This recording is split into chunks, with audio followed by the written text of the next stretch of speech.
What is good, champions? It's rotation 7, week 7, and it's time to update our Incarnon Zylok from the Whispers in the Wall update. Let's go. And to avoid any misunderstanding, I'm going to show the weapon performance in 3 ways. The weapon itself, the weapon with Octavia, and the weapon with Octavia and the Helmnith ability. Let's go. And starting with the Arcane shards, 5 topaz Arcane shards to increase critical chance by 249.9% of what you have. It's not gonna be plus what you have, remember. Okay, now let's go. Octavia build. We're gonna run pistol amp, arcane precision, arcane velocity for fire rate. Of course, you can run combat discipline here, and you can run arcane avenger. That's totally up to you. We're not gonna go deep in Octavia, as you can do this in any Warframe. Go for Ogres to proc heat on all the enemies, but the Zylok have a feature here many other pistol doesn't have, which is the evolution 1. Charge a large single shot that deals radial heat damage. Evolution 2, we're going to be using Mauler's magazine for critical damage multiplier 2 times, and we're going to be using Evolution 3 for increased magazine capacity, Evolution 4 for increased critical chance by 30%.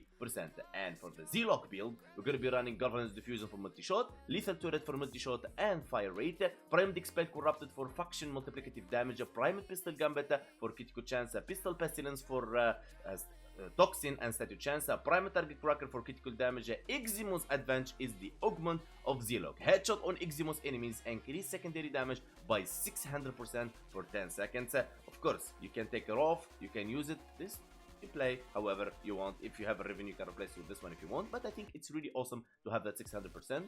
A good augment for change. Jolt for electricity and statue chance. Of course, you can replace the Jolt by the primed convulsion 165% electricity if you want to. Steady hand is a must, as really the weapon have a nasty recall, or you put the recall Incarnon evolution and you remove steady hand. Now when it comes to our arcane, you can use secondary encumber if you want. It's really good, it's really awesome, as the weapon performs AoE, and I will show you that in a second. Or you can use the Cascadia Flare to increase the damage by 480% on heat statue effect from the Incarnon form, or you can use secondary Deadhead, and I will show you all in a second. So we need to do this in a way that I don't charge the topaz Arcane shards, because every time I use the arsenal and come back it will like disappear.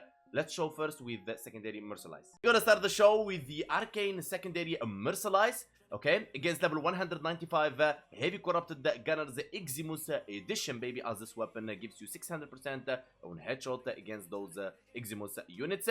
Now remember, at this point you can use this with any Warframe. That's why I'm not going to use Octavia or any of her abilities. Let's see, go baby, giving them some barabim baraboom, pop up. Look at that. Now this without the Incarnon form, activating the Incarnon form, boom, boom, look at that. Bada bim. Now remember, this is galvanized, so give it always a second to show its full potential. Look at that. There is no coming back, baby. There is no coming back, baby. Bada boom, bada boom. Okay, let's switch the weapon to secondary Deadhead. I like the Deadhead for the timing. Secondary Deadhead, as it have more time, 120% damage for 24 seconds, stacks up to 3 times, 30% headshot multiply and minus weapon recoil. That meaning we can remove steady hand, and instead of Jolt we can put the primed convulsion, the new Barukatir primed mod, and let's go baby. Check this out. Filling up the Incarnon form, and any headshot, it's so freaking deadly. Activating the Incarnon form, boom, boom. There is not no coming back. They're deleted. They're deleted from Warframe servers. There is no coming back. Boom. Now, of course, you can use secondary encumber. I don't prefer it, to be honest, but I will show it to you really quick, because probably you want to see that before you invest in it. Okay? Let's put our electricity back, bada boom, and then we put our steady hand. Here we go. Almost go there without summoning enemies. Come back the Zylok. There you go. Now, your lovely secondary encumber will proc all the stats on the world on those enemies, so even if they don't die fast, they will die eventually. There is no coming back for them, and it's really powerful. You name it, magnetic, cold, electricity, blast, everything you want, it's right here. Check this out, boom, dead, dead. Check this out. And when you see the weapon performance when it comes to damage, it's really good in all forms, thanks to the 600% damage, baby. It's so amazing and so deadly. And I'm growing a fan of this Zylok augment. Now, we're gonna remove our secondary encumber as very stationary, and we're gonna be using the secondary deadhead as is my favorite, of course.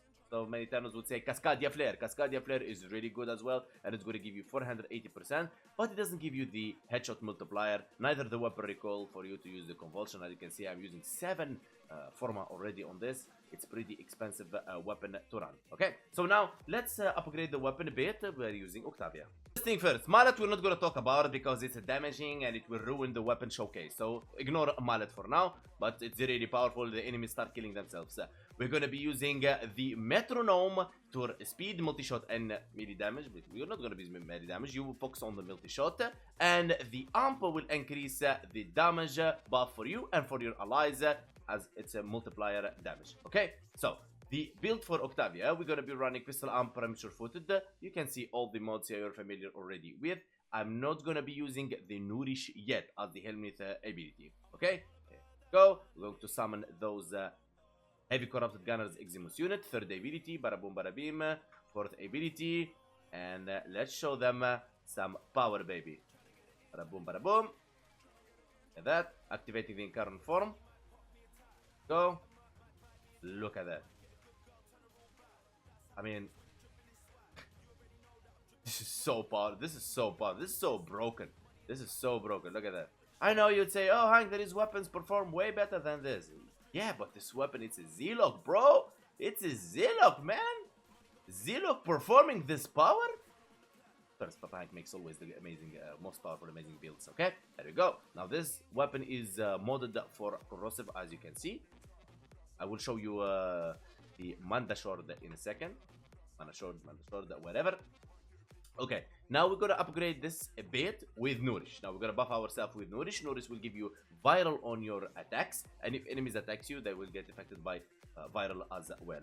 And this is the Manda Sword build. I have a full video in the channel. Go check it out. Just type Octavia best Manda Sword, and you're gonna be fine. Okay. The reason you want an amazing Manda Sword, so when you crouch like this, bada boom, bada beam, bada boom, you get your buffs as fast as possible. Check this bug. I'm invisible and not invisible at the same time. That's how powerful it is. Okay, and what else? And of course, for our Nautilus, what we're going to be using, as he will bring us the enemies together with Cordon. Go, pulling enemies. Manifold to make sure to pull more enemies. Tenacious Bond for critical damage. And Volclock to make sure the Tenacious Bond is active. And it will give you the Vigilante set for your primary weapon. Enhanced critical hits. Okay, let's go.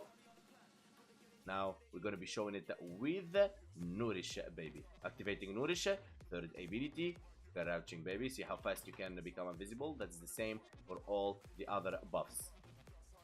As you can see, our Nautilus will start doing his job. Just they are Eximus units. Okay, he prefer non-Eximus units as they're not going to be affected by ability. In case you didn't play Warframe for a long time, now we have Eximus units, and yeah. And they have double bars. They have the overguard and they have the normal HP. Lovely, lovely stuff. Now, as you can see, they don't have overguard anymore. So now we can affect them with whatever we want. Boom. Dead. There is no coming back from that. Alright? And now, since you know all the 3 types, damage by itself, damage by Octavia, damage with the helmet ability, now let me feel for you the 249.9% increased critical chance for the secondary weapon, and let's see how this weapon performs. And here we are with 249% Topaz Arco Shard critical chance buff, and let's see how the weapon performs, baby. Alright, what are you? Zylok, Red Crit League, baby. Welcome, welcome, welcome, everybody. Let's go, activate the Incarnon form. Check this out. Boom. I mean, you can see already the difference between the normal crits and these powerful red crits. And remember, I'm not using Eclipse, I'm not using Zeta Wisp, nothing. Just Octavia with Nourish. Now, of course, you can remove Nourish and you can use any damage buff ability. I mean, if you think about that, you're already better than you know enough about the game. Alright, let's go to Steel Path to show this weapon how it actually performs against moving enemies, baby. Here we are on Steel Path. I'm not going to be using a mallet or the 4th ability, so you can understand the weapon, how it actually performs. And I don't need to say anything. You can already see how good this is. Boom. No problem. Third ability, so we go back to our invisibility and get our buffs. Okay, now let's give them mallet and give them the fourth ability, so you understand what I meant earlier when they damage themselves and they kill themselves without you even touching them. Look at that. Look at that. They're just dying. Okay? And because I read your comments and understand you guys like got a bit confused when I used Octavia, so I decided to show it with and without the mallet. Okay? There we go. Now, all we need to do is wait for the Ukulite and take him down. And here we are, and we're going to fight Mania, baby. Hello, Mania. Let's go, baby Mania. Boom. One-shotted. I mean, Mallet played a bit role there, but you already can figure the damage. Alright?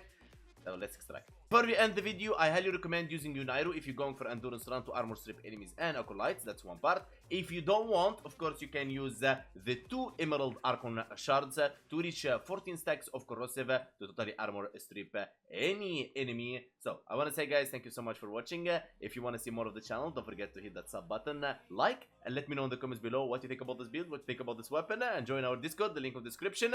And let me know if you like the new style of me separating the weapon from the Warframe, from the synergy, so you guys have an idea and understand how the weapon performs without any synergy. Big love, and see you next time.